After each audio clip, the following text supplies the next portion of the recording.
And today we'll be looking at beyond the firewall, building an unbreakable human defense against phishing attacks.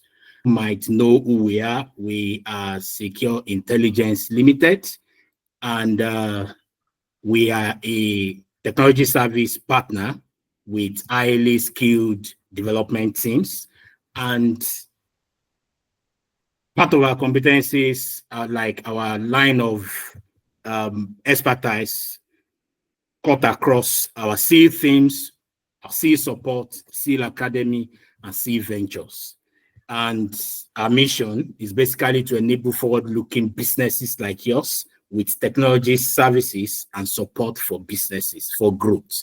And our core value include creativity, integrity, human first, excellence, and undisputed delivery.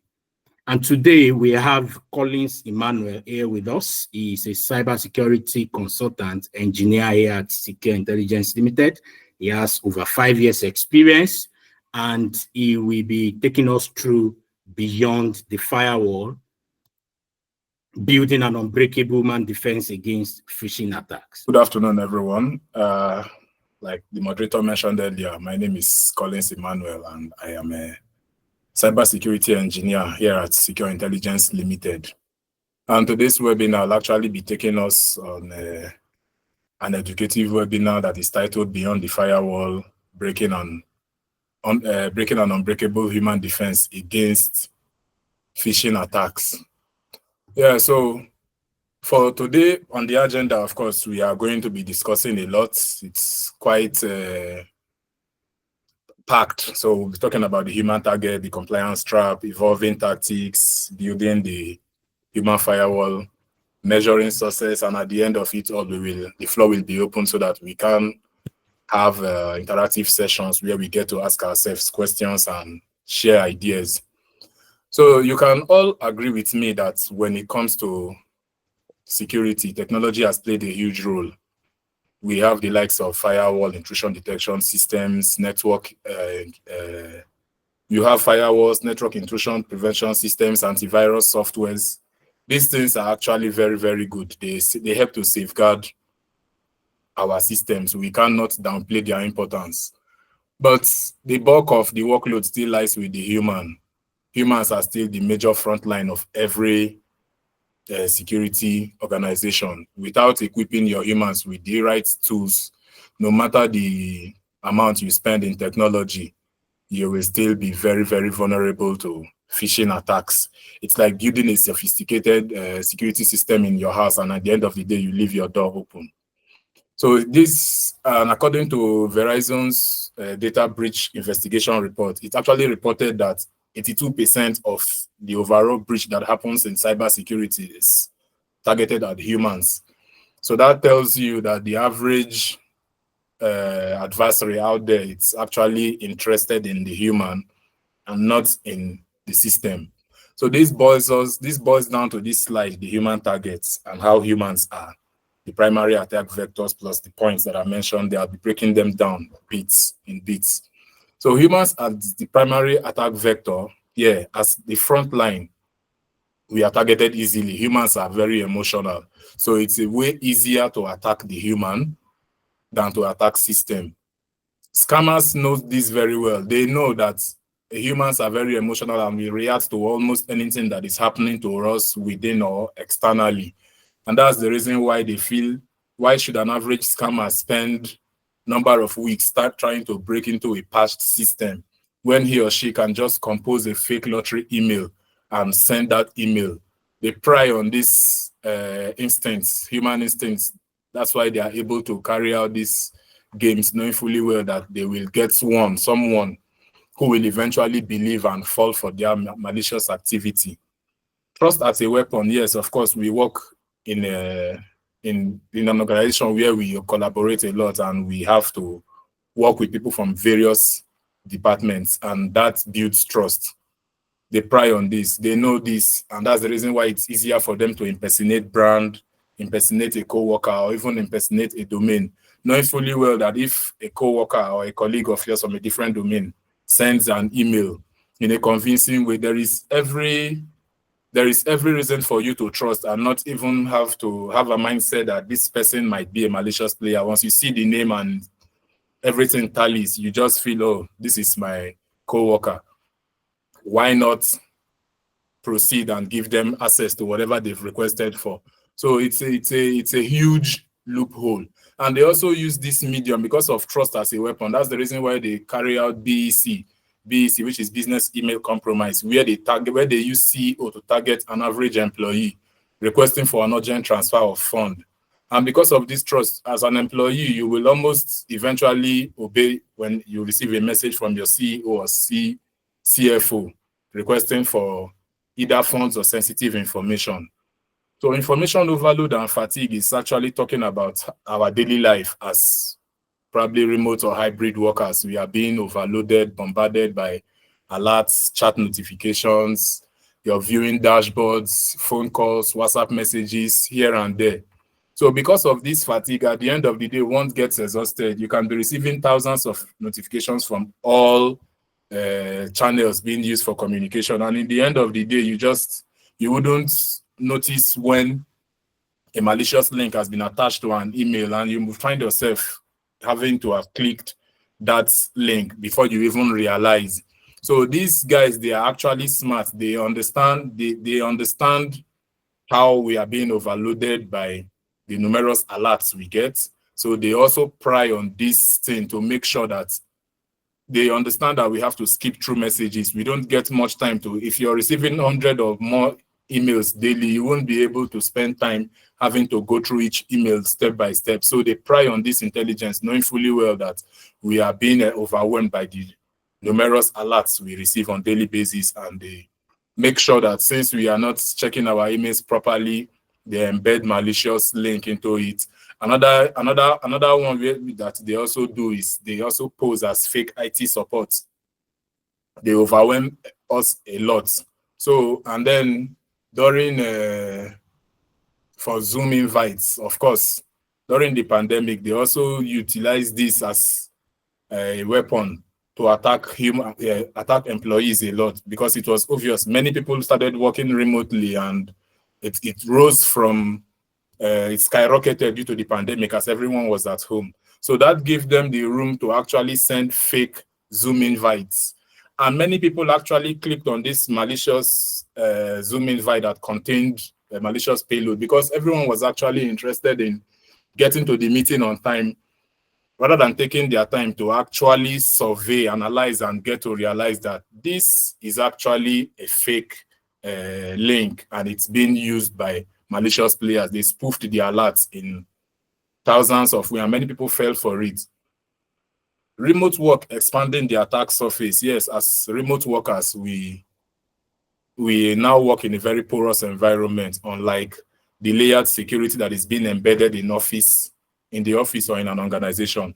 But since we are now working majorly from the house, we use home network, we use our own VPC, our own personal devices, and sometimes we even go across the road to use the public Wi-Fi from either a cyber cafe or a coffee shop.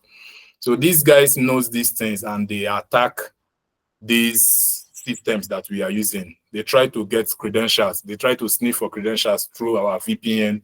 They try to attack the network that we are using. They also try to bombard our personal devices non-stop. You can be in a coffee shop or in a cafe, probably connected to your organization's network, and someone seated across who is a malicious player. It's also there with you, just doing the same thing that you're doing, but the difference is they are trying to get into your system, trying to gain access to sensitive information. So this whole thing have made it so obvious for malicious players to actually focus more on the human, because they know when you get access to one person and they end up clicking a malicious link, they now can begin to move within the network, which is called lateral movement. They move from one stage of the network to another. And in most cases, their strategy is so sophisticated that it becomes very difficult to detect their game. Compliance trap. Yeah, compliance trap is talking about how most organizations actually focus more on meeting compliance, probably for the sake of governance or regulatory purposes, rather than actually going for competence and building a resilient human that will become the first line of defense against cyber threats. It's okay to meet compliance, yes, but that doesn't work. Compliance does not guarantee security. Everyone can, of course, carry out security awareness training, annual security awareness training in an organization.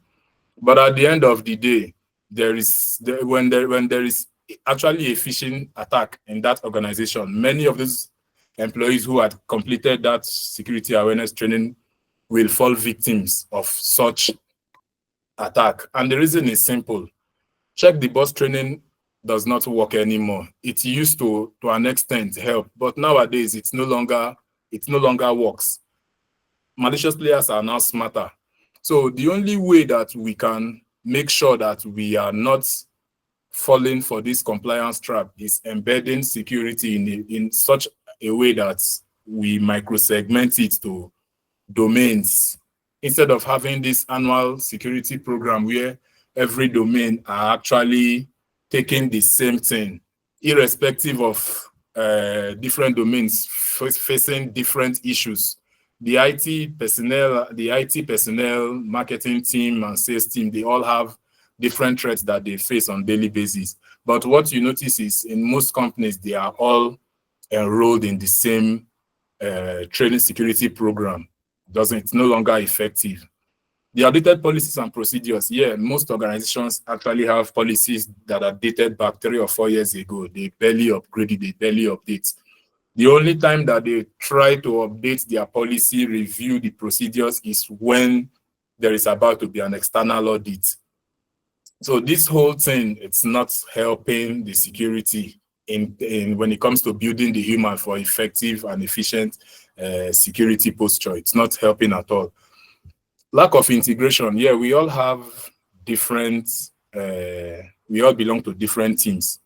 And for that reason, when employees are not being carried along in the security program and they are not being updated on what is happening, there's no feedback from those employees to encourage them that if you notice this kind of email, please report. And when you're reporting, it will even help more if you're explaining the context and the reason why you feel this is a phishing email. And then most times people are scared of reporting because they feel they will be penalized, or if not penalized, they will be blamed. So it all helps the malicious players when they want to attack, because they understand that these are things that organization will always do. And when they attack a human or attack an average employee, they have that mindset that this person will most probably not report, as reporting will make them become a scapegoat. But here at SEAL, we actually have the PSUAT, which is the Phishing Security User Awareness and Training Program that we actually use to make sure that we are not just meeting with compliance, it's also very, very competent. Our trainings are tailor-fitted to individual domains, making sure that whatever you're getting is actually the right security awareness training that is tailor-fitted for a particular domain. And we just don't do check the box. We train the individuals daily, get feedback from them, retrain them, and make sure that at the end of the day, they are actually conscious of security happening around them. Yeah, so evolving tactics. Yeah, we just like we know. So this attack medium by these dark players are actually evolving. Our security defense is also evolving, but so are they also on top of their game. Gone are those days where malicious players send email with bad grammar, using the email. You can easily detect that this email is not ideal. But nowadays, they are so sophisticated, they take their time, they build their network. They are so organized. They no longer send these messages where you can just skim through the message and realize that this is actually a phishing email. They now embed high-tech tools inside of it. They carry out spear phishing where they are targeting certain members of an organization. They even target events that the organization will be organizing, and the people who have been bookmarked for that event, they target them using their real name in order just to gain access. There is this BEC, which is business email compromise, where they impersonate the CEO or the CFO or even someone of the C-level executive, all in the aim of trying to get some financial rewards or to gain sensitive information. There's also the AI and deepfake. Yeah, they now use AI. There was a case in 2019 in the UK where malicious attackers actually used AI and deepfake to impersonate the CEO of a company, called an employee, and got away with $243,000. How were they able to do it? They embedded AI into their scheme, and they were able to make that call look convincing. And it was quite 100% very, very clear that the employee would always fall for it. Imagine receiving a phone call from your CEO who is requesting for money, and it sounds so much like your CEO you can't detect. That's what happened. There's every tendency that one who is not properly aware or trained security-wise will fall for this technique. So, and then we have the multi-stage attack. The multi-stage attack is where these days they no longer use one medium. Previously, they could just do email phishing, or if email phishing isn't working, they could go with smishing or phishing. But nowadays, they embed different stages of attack inside of it. They can first start off with email, and then before you know, they start making phone calls, and they are scanning through your social media handle, becoming friends with you online, and they keep interacting with you. Just build that level of friendship with you, just so you can, all in the name of building trust. And by the time you find yourself trusting these guys that much, you wouldn't know when they begin to maybe request for either finance or sensitive information that you wouldn't be aware. By the time you would even find yourself realizing what has happened, it would have been too late. And that's the latest phishing scam that is currently ravaging online, which is the pig butchering. They befriend people online, make you trust them, don't ask for anything. But after that, after they've built a level of trust and confidence, you see them begin to request for certain things that you would find yourself falling for. So these guys are now so sophisticated that they've taken their game to another level, and it's only when you're security conscious that's where you can actually be able to beat them at their own game. And that's why we always encourage people to subscribe to the PSUAT as we get to train their employees to actually verify, challenge unexpected requests, and make sure they're on top of their game by constantly training them, engaging in phishing exercise and security awareness training non-stop. So this, the last point, which is beyond email, is phishing is no longer about email. Most times when people hear about phishing attack, they just think or conclude that it has to do with email. But these days it has gone beyond that. There are now different ways, and that's where the evasion technique comes in. If you beat them in email phishing, they use smishing, where they are texting you unknowingly, you wouldn't detect that. And if you beat them at that, they go for phishing, where they are calling you. So they combine these various techniques, making sure that they are evading your security techniques, and also making sure that while you're concentrating on the next phishing email to arrive, they are actually using other techniques to cut across and make sure that they are able to get what they have set out to get. It could be financial reward, it could be sensitive information, it could be just to harm the network and then create a kind of problem within the organization such that you lose your reputation. And that's one thing that most organizations are very skeptical of and will not want to be placed in that position. Building the human firewall. Yeah, we can talk more about the latest tactics and how malicious players are carrying out their malicious activities and being on top of their game through the usage of sophisticated methods and techniques. But at the same time, if we do not focus on building the human firewall, we will actually not make potential progress. And that's where it's more important to focus on continuous and adaptive training. It is not enough to just train employees once and then we say we are done. You can carry out the annual training, but I kid you not, anyone who undergoes a security awareness training program around, say, February or March, come November, December, they would have forgotten everything or almost everything that they've learned during that security awareness program. So that's the reason why the training has to be continuous and it has to be adaptive. You can't repeat the same security awareness training program or the same phishing simulation exercise every time. You have to continuously adapt it because the malicious players as well, they are also adapting their game, and you have to be on top of your game as well. You make sure you're rolling out quarterly security awareness training, and also there should be phishing simulation to also go concurrently with it, and it should be of different strategies and different types so that employees are being informed of the latest phishing trend that is currently being used by these malicious players. So simulated phishing exercise, yeah, in order to build the human firewall, there has to be simulated phishing exercises where employees are being tested non-stop. We get to check their click rates, and after they've been trained, how is the click rate? Is it still high? Is it dropping? How do we improve upon this phishing exercise to make sure that our employees are actually up to speed and they are no longer laid back, but rather they are becoming the first line of defense. Like they always say, security is a shared responsibility. So the earlier you train every member of the team in the organization, be it the C-suite staff or the junior staff, the better for the organization to become resilient against phishing attacks.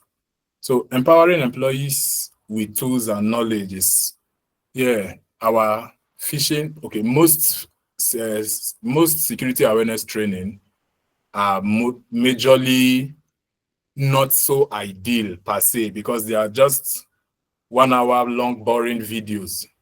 People spend time watching these videos. In most cases, people don't even watch it as they feel it's a total waste of time. So organizations are actually advised, in order to build the human firewall, is you need to make sure that your videos are 3 to 5 minutes short, straight to the point, informative, and it should be tailor-fitted to the particular domain and the particular individual. When you do that, people are being empowered, knowing fully well that if, say, for example, someone who is from finance or HR, if you're training them on how to become security conscious of the kind of threat that is occurring in the finance domain or HR domain, if the training is centered on what is happening, it becomes much more interesting. People will show interest. But if you're giving them a training program that is so technical and the employee is not from the technical domain, it becomes boring, and before you know, they just skim through, check the box, and allow that to go by. So you must empower employees with the right tools and the right knowledge. So it has to be continuous. You make sure it's adaptive. You get your feedback. You make sure that you're making it in such a way that people don't get bored. It's not just like a Netflix movie. If the plot is very, very nice, people will remember that movie even after a long time. Unlike the boring documentary where you just watch and after 24 hours, people have actually forgotten the whole plot. So that's the key. The leadership buy-in and role modeling talks about leaders being at the forefront. What you notice in most organizations is leaderships don't get involved in either the security awareness training program or in the phishing simulation exercises, and that's not how it should be. Leaders should actually be spearheading these programs, because when employees get motivated when they know and see their bosses get involved in this security awareness training and also in phishing simulation, when they are embedded inside of it, it gives them confidence that if my boss can be a part of this, why can't I? If as busy as my boss is, can still spend 10, 15 or 30 minutes to carry out this training program and also be a part of this phishing simulation exercise, then there is something in it for me. So that's where leadership actually plays a role. Instead of delegating that role to maybe supervisors or manager, they should also be at the forefront of it to encourage and motivate employees to continue and complete the training program and also the phishing exercise. Alongside reports, whether it's the phishing exercise, you report it, and the phishing simulation exercise, you report, and if it's the main phishing attack, you also report. Because after simulated phishing exercises and training, you will most probably get get your phishing, you will most probably get attacked. So, but when one is empowered through knowledge, it becomes easier to detect which is which and also get to report it to the security team so that there can be a countermeasure. So measuring success, yeah, it is just not enough to carry out quarterly phishing simulation exercise or security awareness training. We also need to make sure that what we are carrying out is also effective. We need to measure the success rate. We need to check the behaviors of the employees pre the exercise and post-exercise. So we need to be sure that people are actually learning the tools and the materials we are giving them, the training materials that we are actually giving them. Can we see it? Are we seeing the effect?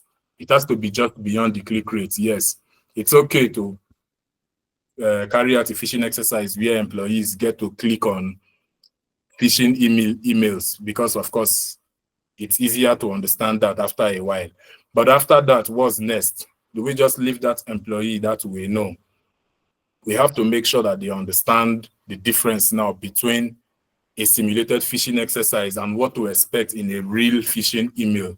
So we need to measure these successes. We need to make sure there are metrics to actually check the click rate and also get a holistic view of what is actually happening.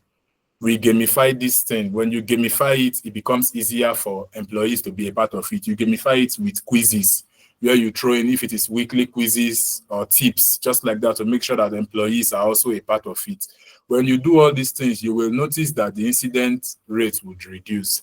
And when employees are much carried along and they can see the success, we are measuring the success, the click rate, they are being encouraged to give feedbacks, no blame game, no penalty. That way, after a matter of time, you will realize that the phishing incident rate would have reduced as employees will become more conscious and they will get to always report or flag email that they feel is suspicious.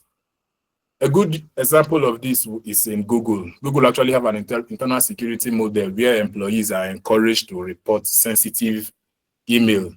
Doesn't matter if the email is coming from the VP or from the CFO, as long as it contains some sensitive information, they are encouraged to escalate.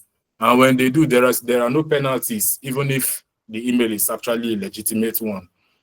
So when this kind of culture is being embedded in an organization where employees are not penalized for reporting a legitimate email, it becomes easier for employees to always be on the lookout. That way, everyone knows that it is better. That way, everybody knows that in this organization, it is better to report rather than to fall victim and then you start giving excuses.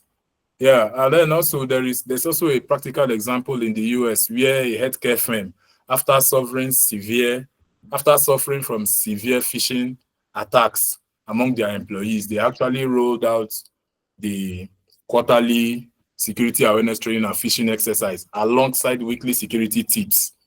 And what was the response? After they did it for a period of 9 months, they noticed that the rate at which employees were falling victim to phishing attempts reduced from 18% to 3%. It was easy. It wasn't magic. How did they do it? They just made sure that their training was continuous and adaptive, same as the phishing simulation. And feedback loops was also opened. You get to hear from your employees. What are they passing through? What are the challenges that they are passing, that they are undergoing? Is there any kind of email that they are receiving? Just you make sure that there is that room for employees to be very free to express themselves. That way, you're getting feedback from them and you're embedding this into the security training and the phishing exercises. That employees become much more aware. Instead of them becoming the smoke detector, they rather now are more or less trained to become the extinguisher. As soon as there's a fire outbreak, they just pour it off, open the extinguisher and put out the fire. So when you make sure that these whole things are embedded into the security architecture or security posture of every organization, the employees become not just employees, but rather they tend to become more or less like sensors and shield, and they tend to alert they tend to react to alerts, threat alerts every now and then, even without being told, because they are aware and they understand what is ongoing and they can actually take proactive measures. So it's encouraged that it is, organizations are encouraged to actually build their employees in such a way that they become proactive towards security threats rather than to be the reactive version of it. So, and with our PSUAT, we actually make sure that we give feedback loops. It is not just about click rates. We train you at first, pre-train you, and then carry out some phishing simulation exercises, and then retrain you again and give you feedback, bring you up to speed, such that you get better, more equipped, and you become a resilient human defense against phishing threats. Yeah, so key takeaways: people are your best protection, of course. Everyone needs to help keep the organization safe. And learning about new threats all the time helps us stay ready. Yeah, that's what continuous and adaptive training is all about. You have to always, when you come across new threats, you embed it into your security awareness training so that employees are aware. And also you shouldn't, most people try to skip the weekly security or monthly security tips. That also helps to keep organization and employees safe. So that's there's been a lot. I've talked about the human firewall. I've talked about the human as the focal point when it comes to phishing attempts. I've talked about the compliance pitfall, where many organizations think that in order for us to be compliant, we just need to carry out the annual phishing awareness training or the security awareness training. And then we have also talked about how you can build the human firewall and how the success can be measured. So I'd like to take questions from our audience and then get to understand the kind of security awareness program that is being done in the organization or the kind of phishing attacks that they may have experienced. That way we can all share ideas together. And then finally, we need to remember that security is actually a shared responsibility. You can buy the best firewall in the world. You can buy the best intrusion detection or the best antivirus software. But if the people who are working in your organization don't know how to spot a suspicious link or don't know how to react or what to do when there is a phishing attack or a phishing attempt, everything just goes down to the drain and we are all vulnerable. Yeah, thank you. Wow. Thank you, Collins Emmanuel. That was an insightful presentation, and I've learned a lot, and I believe our attendees have also learned a lot. And in the Q&A box, I have a few questions that our attendees have dropped for us, and let me pick the first one. Yeah. So the person is asking that, can you elaborate on specific beyond email phishing tactics that organizations are currently facing and what immediate countermeasures are most effective?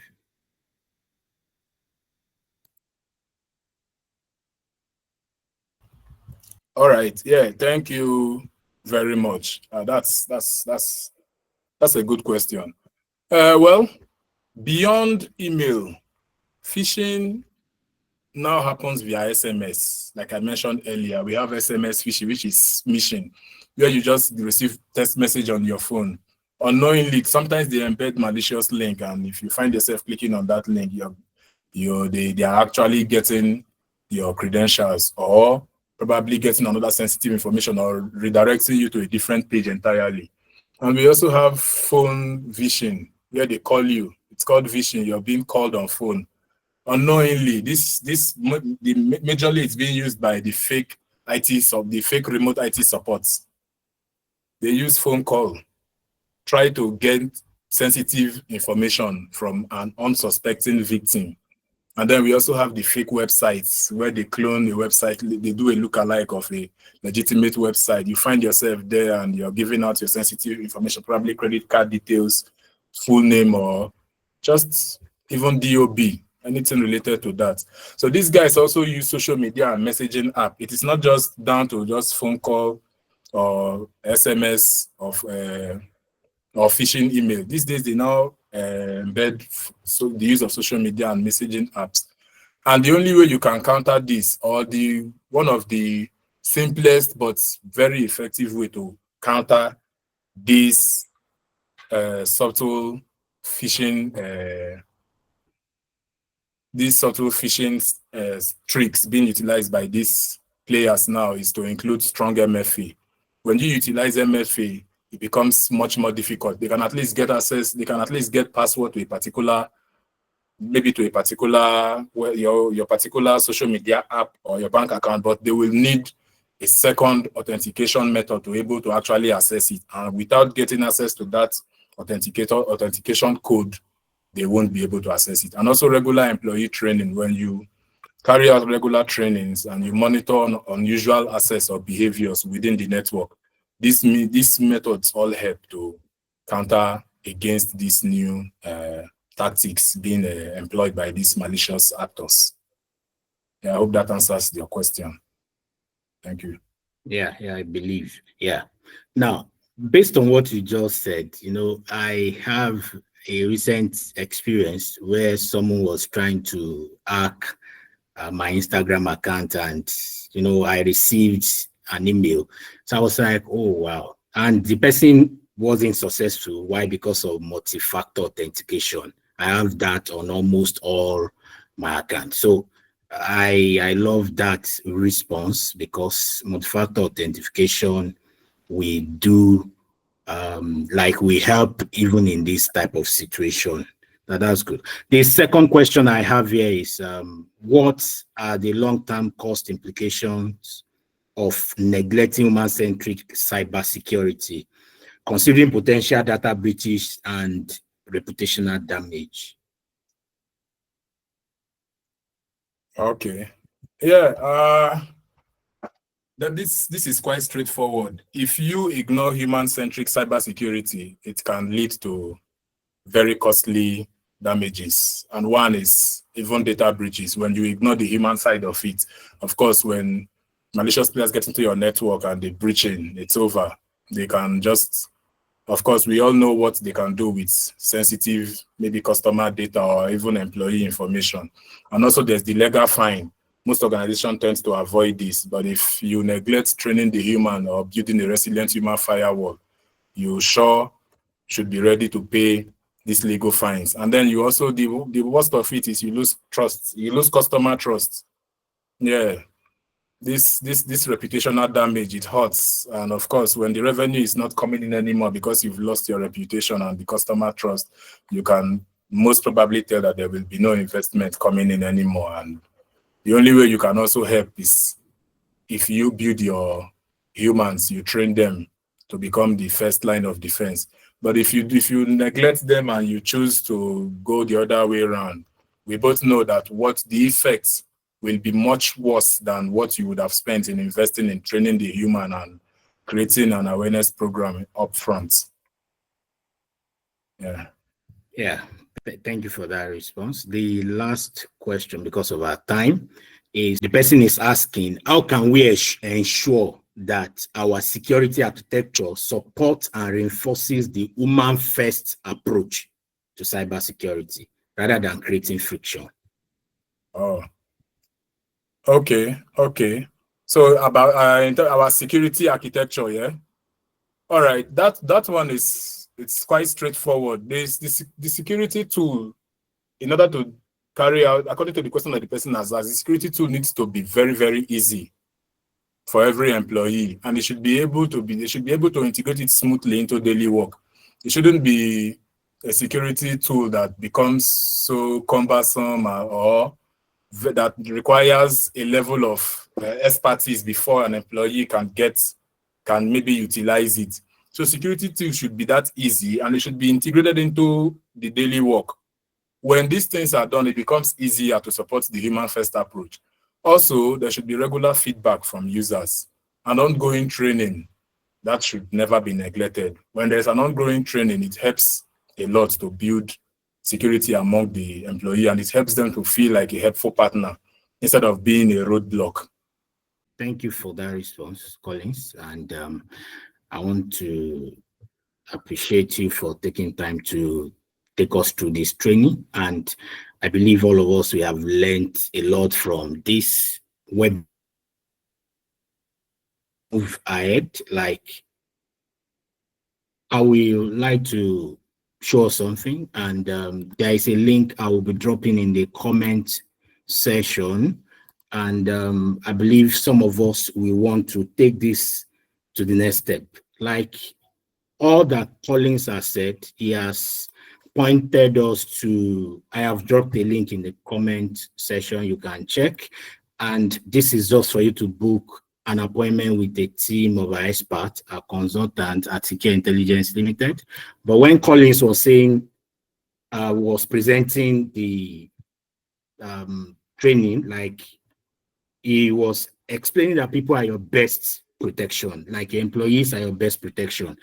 And investing in them is how you can protect them, like even make them your best protection. And if this investment is not done properly, the results will be something that might not even be positive in the long run. And that is why we created PSUAT, Phishing Security and User Awareness Training. Some of you, from what you have learned today, you might want to do it yourself. Yes, you might want to implement this yourself, and you might want an expert, like a team of experts, like our engineers at Secure Intelligence Limited, to implement this for you. And that is why we are bringing Phishing Security and User Awareness Training, which is called PSUAT, to you at this time. There's a link in the comment box. Please just click on it, register, and we'll take it up from there with you. Book a free, it is free. Book a free consultation with us, and our consultant will take it up from there. And I believe you have learned a lot today. If you want to know more about what we do at Secure Intelligence Limited, you can connect with us at SEAL Themes, like on our Instagram and do SEAL_themes. Then on LinkedIn, we are Secure Intelligence Limited. On Twitter, which is X, we are SEAL_teams, and Facebook, SEAL Teams. Then on our YouTube channel, YouTube/SEAL_teams. And you want experts to jump with your team of engineers, and you want us to work with you in making this become a reality for you, especially in the place of making your employee become your first line of defense. Then that link, I will drop it again. I want you to click on it, and we will take it up from there. I am posting it again. Yeah, please just click on it, register, and we will see you on the other end. And that will be the end of this webinar. I want to appreciate you for taking time out of your busy schedule to join us today, and we believe it has been great value for your time, and we hope to see you in another episode. See you another time. Bye for now.